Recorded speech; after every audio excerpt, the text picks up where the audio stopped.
How's it going? It's going good, Dan. Yeah, What's your name? Paul Fitzpatrick. So Paul, now we'll come on to Killshot Gloves in a little bit, but first of all tell me about your love of handball, one wall ball. I'm one of these real handball sickos. Like, I describe myself on my Twitter bio as a handball freak, and I just love it. I really love it, and I'm unashamed about that. And I try to spread the gospel where I can. I kind of know my circle of friends at home kind of known as, don't bring up handball to this guy, because I'll never stop about it. So why do you love it so much? Well, I started in secondary school, so I attended St Pat's College in Cavan, which is the same school that Paul Brady went to.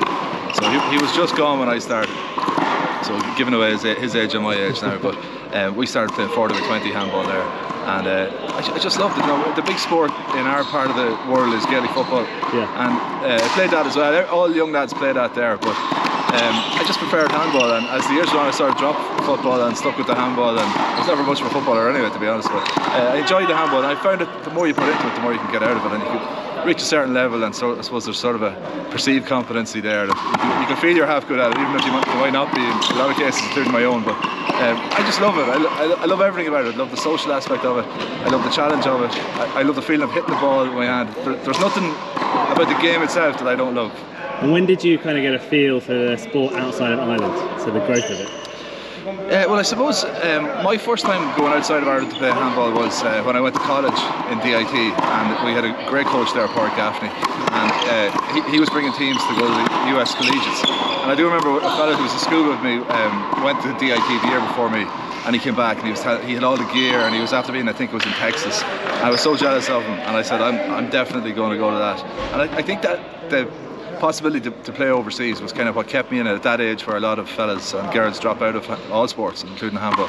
So when I got there, I could see, God, there's a huge handball scene here in America. And then as the years went on, and I started going to some of the Euro Tour events, that was an unbelievable eye-opener. Because I think a lot of Irish handballers have this snobbishness that Irish handball is the strongest, and it's not. I want to absolutely put that on the record. It is absolutely not. The strength and depth out here in Europe is unbelievable, especially lads, young fellas, girls. It's incredible, and every time I go to one of the Euro Tour tournaments, I see a new player. I go, Jesus, he or she is incredible. I didn't even know them.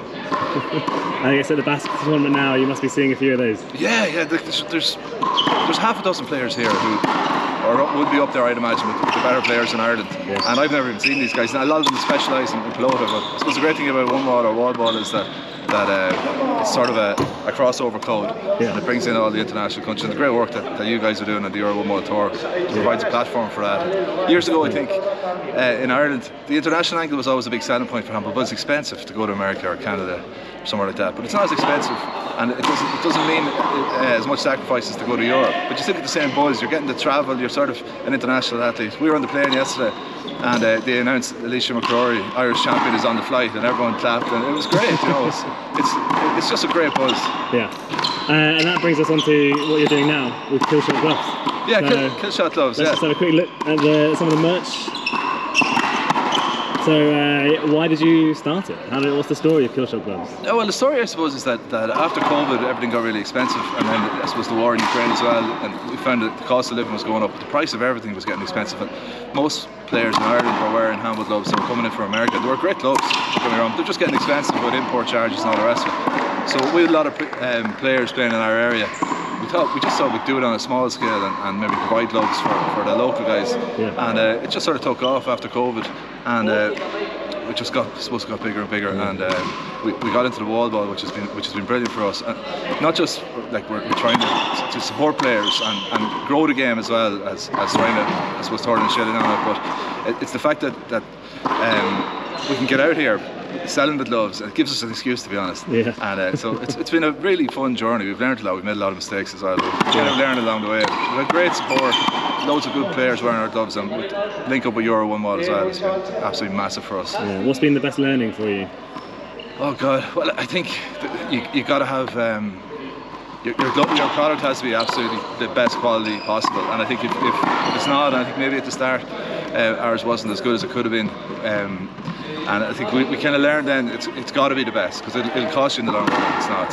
So we really put an awful lot of work into improving that end of it and getting it as good as we can. And after that, I suppose the value of promotion and like we sponsor an awful lot of players in Ireland and a few players in Europe, and like we give them a lot of gear.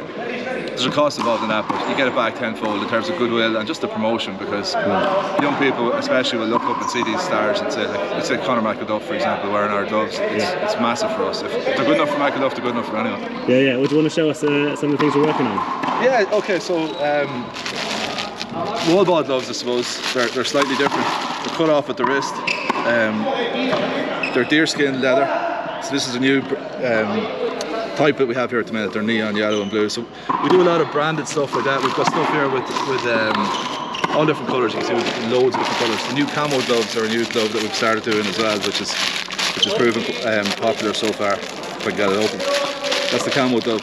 And then what we've also found is handball shorts. So handball players, I find it's a real tribe, and they love to advertise the fact that they're handball players, and they love to wear handball gear, because I suppose over the years, I remember when I was 14 going to a handball tournament in Wexford, and I got a really putrid yellow and purple jersey, and I wore it till I was 18 because it was the only handball jersey you got back then, and it was a big deal for youngsters to have gear. So we found that handball jerseys have gone really well. So we go to tournaments and we make jerseys, sort of souvenir jerseys and stuff like that from tournaments. So this one is branded with the colours and the logo of the local club here. We've got these Basque handball jerseys as well. So nice. and they've got our logo, Killshot handball, and then it's all the Basque stuff. So yeah, look, all sorts of stuff really. And sorry, there's balls flying here everywhere.